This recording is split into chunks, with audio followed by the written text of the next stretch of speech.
Okay, we're live. Welcome back to Unremarkable Labs. As usual, this is Bob Centaur, um, along with my boss, Dr. Natasha Mira.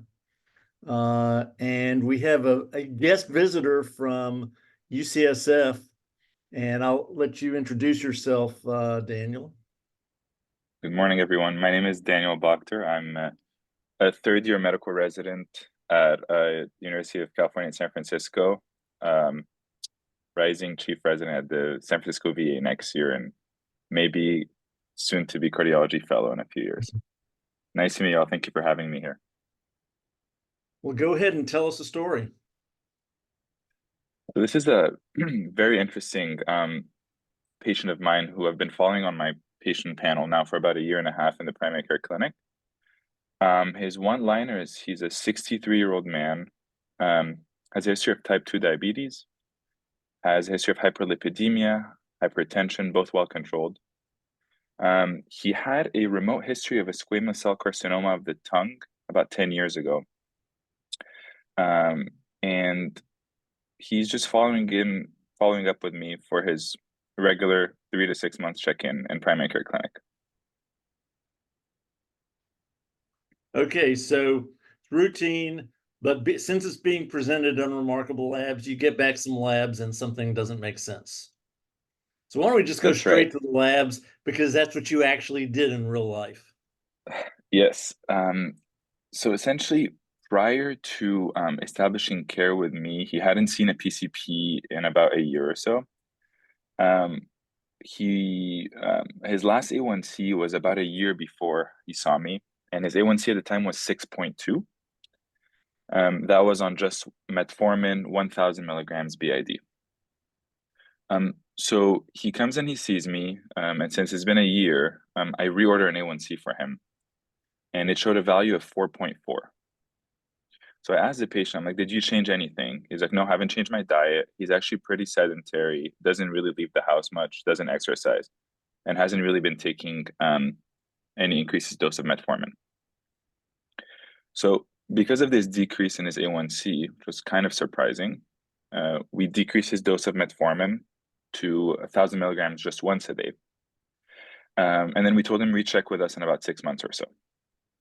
5 months later, he gets a repeat A1C, and this time it's undetectably low, less than 4%, which is like the lowest, the lowest benchmark of our assay.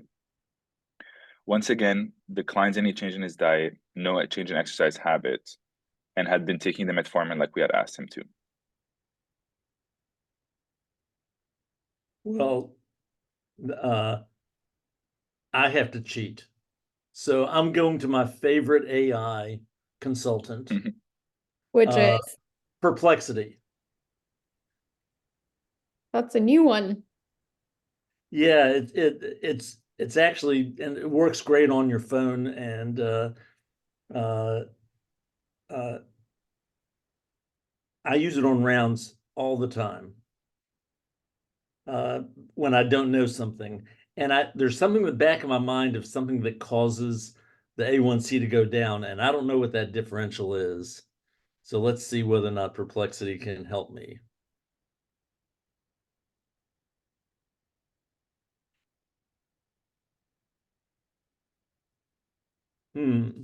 So I'm confused. What is he on any other medications for, like his hypertension, hyperlipidemia? Has anything changed? Yeah, so for other medications, he's on lisinopril 20 milligrams, no changes. He's on Mhm. atorvastatin 40 milligrams, no changes. Mhm. And then just this metformin, which was 1,000 milligrams Okay. BID, now just once a day. Okay. Overall, he's a pretty Um, healthy guy, and uh, uh, no symptoms. but he doesn't exercise? No. Doesn't exercise. Has he changed his diet in any way? He says um he's mostly sedentary, so he gets food delivered to his home. Um, hasn't really changed the way he eats. And as far as he knows, I'm just overreacting and he feels exactly the same. Is he taking any supplements or anything from a health food store? So I asked him about supplements and over-the-counter medications. He doesn't take any supplements. Um, and no over-the-counter medications either. Occasionally he has a headache. He takes Tylenol 4 for like just regular aches and pains.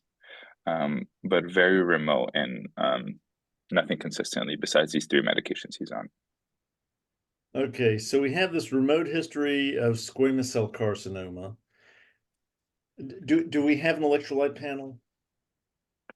I can certainly give you an electrolyte panel. Yeah, I don't think it's going to help me, but I got to start somewhere. And then I'll want a CBC also. Why? Because I always get those. Okay. Can I ask you a couple of And questions? what I'm doing is I'm just searching for any kind of data that might give me a clue. Because I know there's something and I don't know what it is. Has he had any symptoms of hypoglycemia? As far as I know, I went through the, shaking, tachycardia, sweating, dizziness, fatigue, none of that stuff. Okay, and any like abdominal pain, No abdominal pain. jaundice, anything like that? No jaundice either. No jaundice. I have the labs here whenever you're ready. Great. Go ahead. Great. So for his chem panel, 136, 4.1, 102, You're gonna have to go 26. slower because Oh, it sorry. takes a while to tab through this. Okay, All good. 102, go ahead. 26. Yeah. BUN of 15, creatinine of 0.73.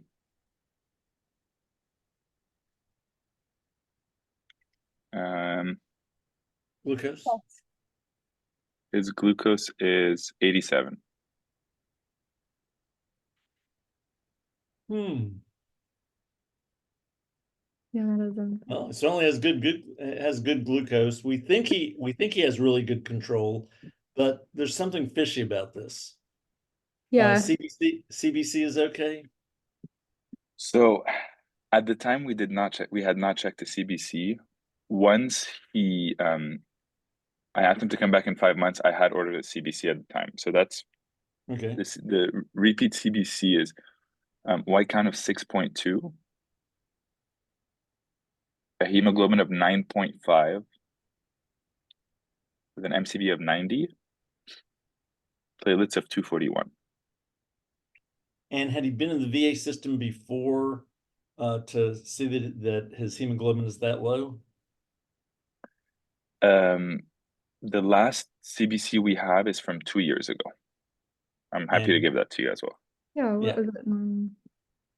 So last CBC from 2 years ago, white count was fine. Hemoglobin was 13.3.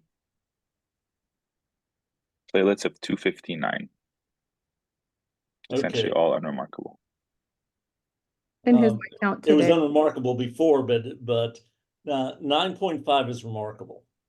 Oh yeah. So in some way, I'm going to guess that when we get to a solution, which we may be when you reveal it, that there's going to be some kind of a relationship between the anemia and the decreased hemoglobin A1C. So how do I normally work up anemia? The first thing I do is I get a retic count because I want to know whether it's a production problem or a destruction problem. I'm leaning towards a production problem because I think that there could be something that's missing that both lowered the hemoglobin A1C as well as the hemoglobin itself. Do we have a retic count? We do have a retic count. The retic count is 308. 308. Okay, Yeah. so I don't know what is that a reticulocyte index? It's the reticulocyte count when when you calculate an index, he's appropriately proliferating. Appropriately proliferating. Yes. So that suggests either hemolysis or blood loss. So if you have hemolysis or blood loss, then you have to go through that workup. And so maybe we could get haptoglobin, LDH, check stool for blood. You know, he has a previous cancer. Could this be a recurrence of his cancer doing something?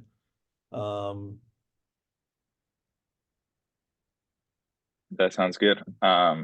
I'm happy to give you this information as well. So once I see these labs, I call him, and because I'm a sucker for zebras, I asked him if he was eating fava beans. He says Yeah. absolutely not. Um, and I asked him if he has any signs whatsoever of frank bleeding. So hematochezia, melena, hemoptysis, hematemesis. He denies all these. And then he keeps asking me, Doc, what? You're overreacting. Like, what's going on? I feel okay. So I get a hemolysis workup. His reticulocyte count, like we mentioned, was 308. His total bilirubin's 1.6 with a direct of 0.5. Mm-hmm. His LDH is 397. His haptoglobin is undetectably low, less than 6.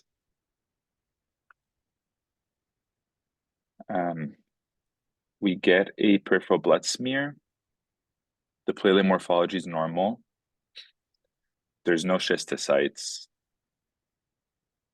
And then there's 2 to 5 elliptocytes and then 2 to 5 polychromatia. 5 schistocytes. Hmm. Does anything show up on physical exam? Does he have heart murmur? Does he have unusual vital signs? Anything like that?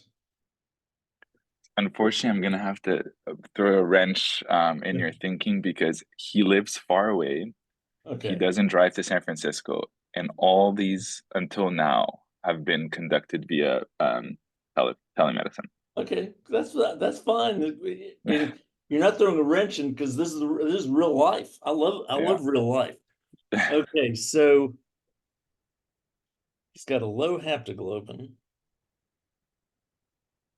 What could be going on? So even though he's making cells, I'd still check B12 because that can be a cause of hemolysis. But I don't know whether B12 has anything to do with it. Does he, by any chance, does he have false teeth? Sorry, false teeth. False teeth. Dentures? Dentures.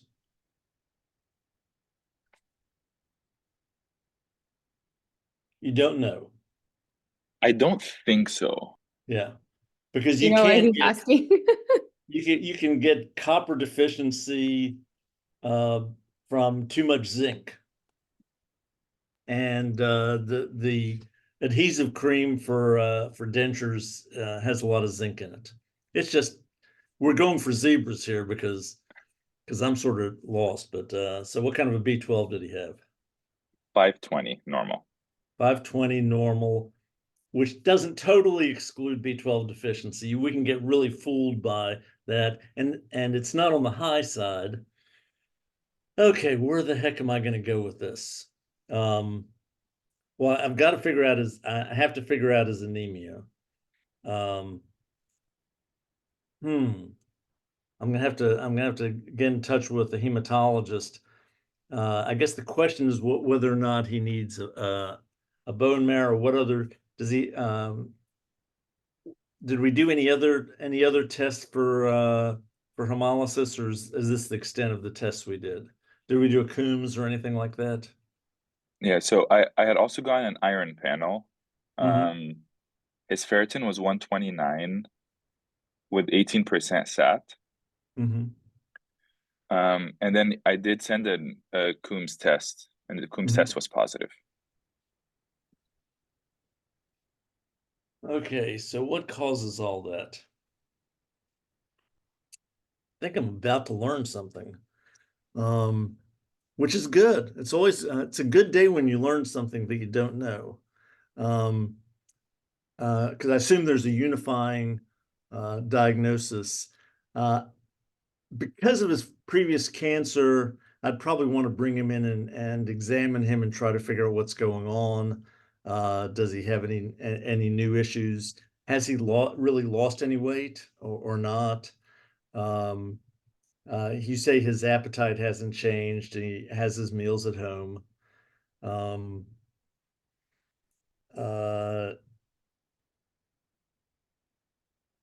This, the problem with autoimmune hemolysis is it's usually much more severe than this. At least the cases I've seen. There's got to be something in between that I don't know. So I'm talking to a hematologist. Does he need a bone marrow? Does he need other tests? And is there a syndrome that I'm unaware of that causes you to falsely lower your hemoglobin A1C? So to answer your question, so we're going to get a hematology consultant. So to answer your question, he thinks his clothes are a little bit looser on him, but he doesn't weigh himself. He denies any B symptoms at all. So no night sweats, no drenching sweats, no fevers. And then I send an e-consult to hematology. And in the meantime, I get a repeat CBC. His repeat CBC, his hemoglobin is now 7.6. His reticulocyte count is increasing. And then I get repeat hemolysis labs on him. His LDH is now 458. His bilirubin's also increased. It's 2.4, still mostly indirect.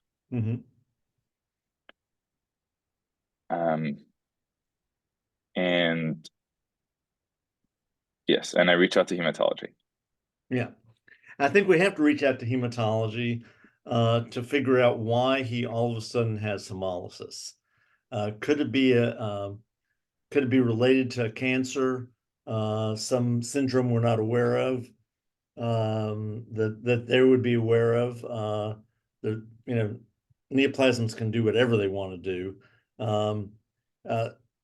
If you, I assume you also did a complete metabolic panel, and was there anything else abnormal in his liver tests and his calcium, magnesium, phosphate, any of those things? Let me pull up. I don't believe, besides obviously the elevated bilirubin, I don't believe anything else was abnormal. Okay. Yeah, all his lights were normal, including his creatinine. Yeah. Yes. So I'm really stumped and need help from hematology on this one. So what does the e-consult say? The hematologist is quite excited about the case. And they essentially said they're going to see him in clinic because it requires more workup than just an e-consult. But in the meantime, to get CT imaging, essentially pan scanning him. Okay. And I'm happy to give you the results of that whenever you're ready. Yeah. So what I'm thinking is that this is probably related to either hematological malignancy or non-hematological malignancy. What malignancies are most common in a situation like this? Well, when we have our conferences at UAB, when you're really stumped, it's some kind of lymphoma. And I used to understand lymphoma when I was younger, but there's so many different types now that they tell me what the type is, and I don't really know. I don't think this is drug induced, so I think this is probably we're going to find something on the CT scan that'll give us a clue. The question is it going to be nodes or is it going to be a mass? Okay, so the CT scan reads as follows. And I'm just going to give you the highlights, but he has mild splenomegaly. Appropriate. He has enlarged lymph nodes in the splenic hilum and the periceliac chains, and no evidence of thoracic neoplasm, of metastatic disease, or any other thoracic findings. Yeah, so I mean, now I'm really betting on some kind of lymphoma, and it could be that it could be a splenic lymphoma. We recently had a case presented of splenic lymphoma. It was really fascinating because it took them, it was very difficult for them to make the diagnosis because they kept on trying to biopsy different nodes and stuff like this. You can actually do splenic biopsies. I didn't even know that until that patient. Could they do EUS and get some of the nodes from the periceliac chains? I'd say one of the two. I think a bone marrow might possibly give us an answer. So I'm really interested to see how they work that up. So the next thing, so they see him in clinic, and they first get a flow cytometry, peripheral blood flow cytometry. Right. And maybe I'll spare you all the markers. If you want them, I'm happy to give them to you. But no, because as soon as you tell them to me, they're going to go straight through my head. This is why I have colleagues who really know this stuff. So essentially, the summary of the peripheral flow blood cytometry was B cell markers higher than that of immunophenotypically normal B cells. Okay, so we're thinking we're thinking B cell lymphoma. Although I'm working one up right now that the biopsies didn't show it. The cytometry really suggested it strongly, and I'm not sure where we go.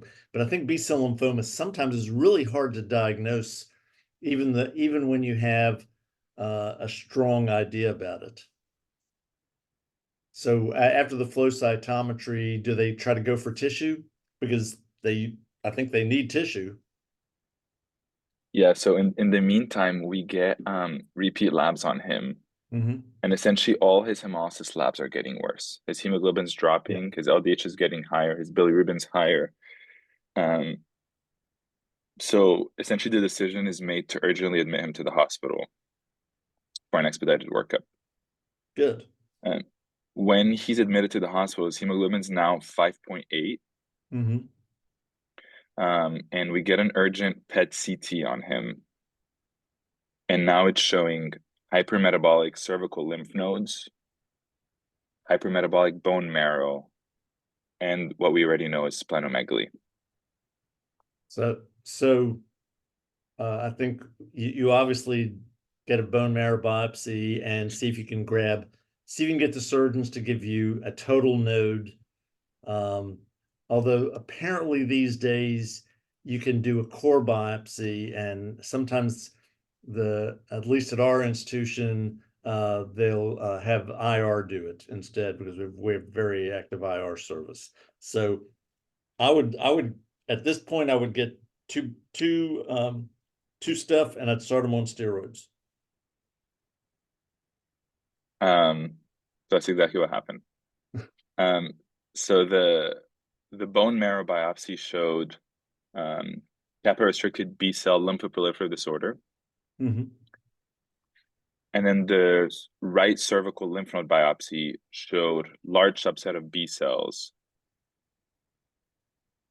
with a bunch of markers that maybe I'll spare everyone. Yeah, so my guess is one of these markers causes the hemoglobin A1C to go down. And I don't know what it is. I can try to look it up again, but I'm just going to let you teach it to me. And as you had alluded to, he was started on prednisone 1 mg per kg. Mm-hmm. That's usually not a bad idea in a B cell lymphoma while you're trying to figure out exactly which one it is. And um, they're not gonna start chemotherapy until they have looked at it and figured out what type it is, and then I'm sure he gets put on stuff after that. And the question is whether this started in his spleen, which is a subtype of B-cell lymphoma, or is that just and is that why he's getting all this hemolysis? So I was actually just hematology just saw him a few days ago. And it sounds like based on their note, they are not 100% sure what kind of B-cell lymphoma it is. As you alluded to, sometimes they're difficult to. There are two highest on the differentials, either a splenic marginal zone lymphoma or a lymphoplasmacytic lymphoma. Either way, their plan is to continue the prednisone, wean him down, and after discussing with the lymphoma group, to start him on rituximab in a few weeks. Not surprised at all. So what's the explanation for why his hemoglobin A1C went down and why he got hemolysis? Is that I assume this is a side effect of some of the markers in the B-cell lymphoma. Yeah, so I chatted via email with the hematology fellow, she's very kind and brilliant. And she was explaining to me that apparently in hemolytic anemias of all kind, the A1C is no longer a useful method. And the reason for this is obviously, as we know, A1C is glycated hemoglobin, and the way we use it for 120 days or so to predict the average blood glucose over the past 3 months, that's the average lifespan of a red blood cell.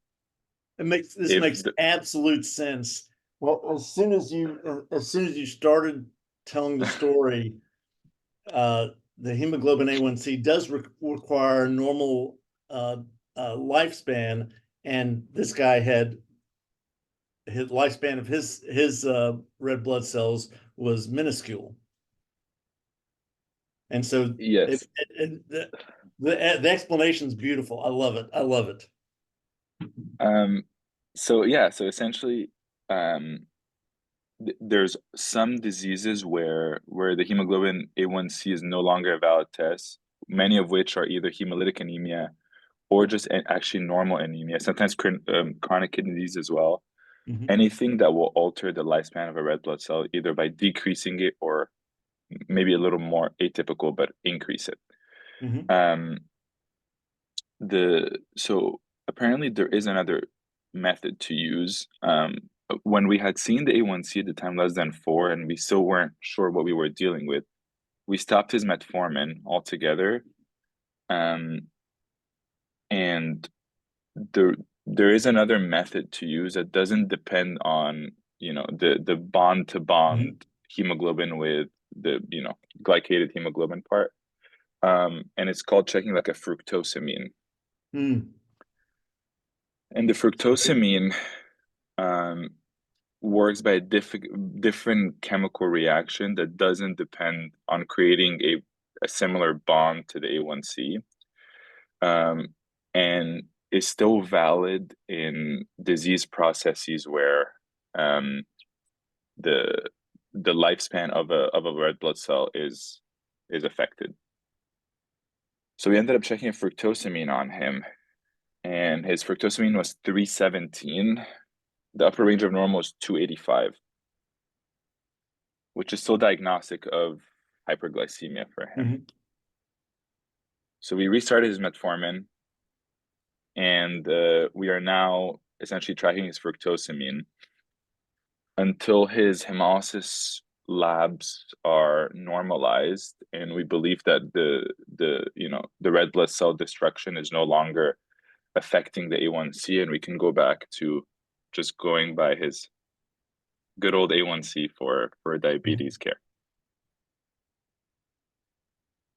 It's so I love this and hopefully this making the diagnosis I have this saying, and almost everybody who ever works with me hears me say it.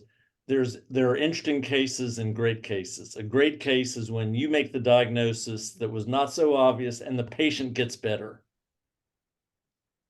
And this has potential of being a great case because B-cell lymphomas usually are fairly treatable. And it's unclear if you hadn't checked the hemoglobin A1C that you would have gotten around to checking a CBC because he didn't really have a reason to check a CBC. Right. The only reason that I was going to check a CBC is because I was totally stumped, and when I'm totally stumped, I go back and get all the routine labs and see if I can find a new clue. I think what was interesting is once we saw that he was anemic, we focused all our effort on the anemia, not knowing that it was the hemolysis that was causing the problem, but knowing that the anemia was really the trigger point to allow us to get to the right answer.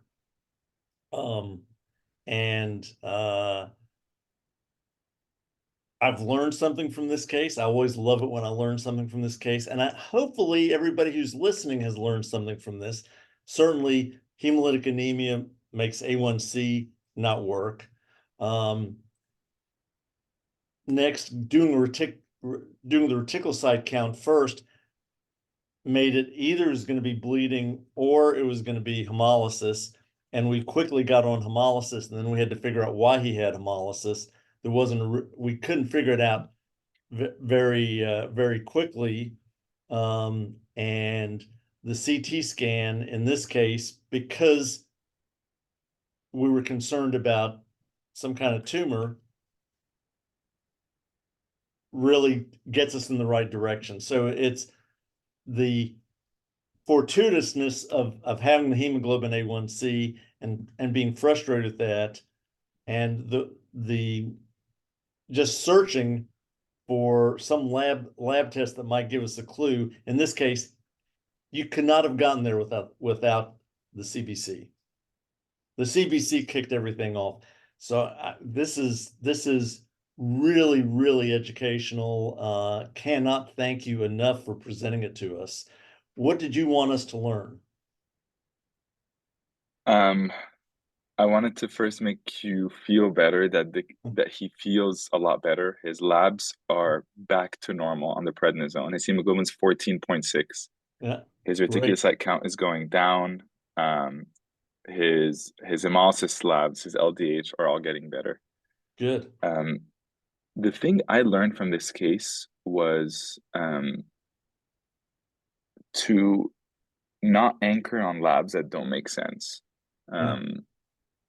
The A1C didn't make sense, and I'm thinking now at the time, should I have stopped the metformin or not? In the grand scheme of things, I don't think it like harmed him in any way, but it's just like as a cognitive bias that I have, like should I, if it's another medication that is risky to stop or continue, if I should not anchor on one lab value because it didn't really make sense. And right.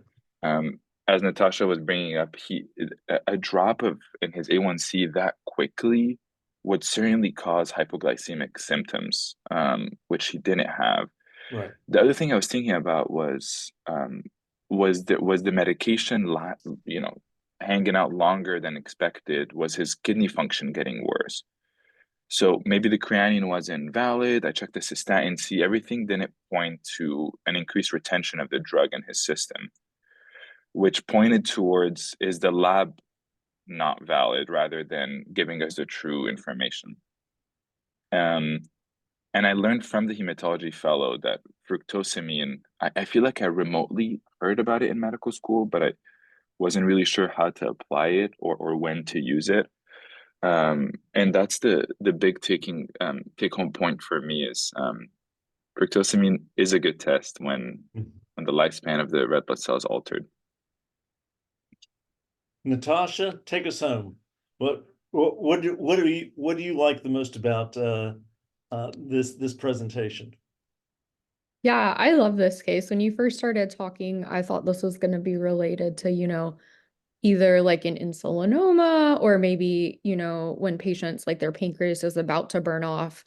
or burnout, they have like an increased insulin production. So I always love hematology cases. I think it was a great reminder of just how you work these things up. And I really liked your point on I said labs that don't matter, but labs that don't make sense. We at our program had a joke that you're allowed to ignore one lab that doesn't make sense. If you're able to, go around and work up and see why. So I think it's a fascinating case, and I think it's best case scenario that the patient is starting to feel better. And I also think it's, great that you didn't just stop at, oh, okay, the A1C doesn't make sense, we'll stop the metformin. You decided to take that next step, look at the CBC. I've actually kind of made it my practice to just order a CBC when I'm getting a hemoglobin A1C, because they have to run a hemoglobin to get a hemoglobin A1C. And so I think if they're running it, why not get that information? So that's what I've been doing in my primary care clinic. Oftentimes that ends up doing more workup with an anemia or a thrombocytopenia. But I really enjoyed this case. Thank you so much for sharing. Thank you both for having me. It was really awesome to hear you both talk and learn from you. Thanks. What?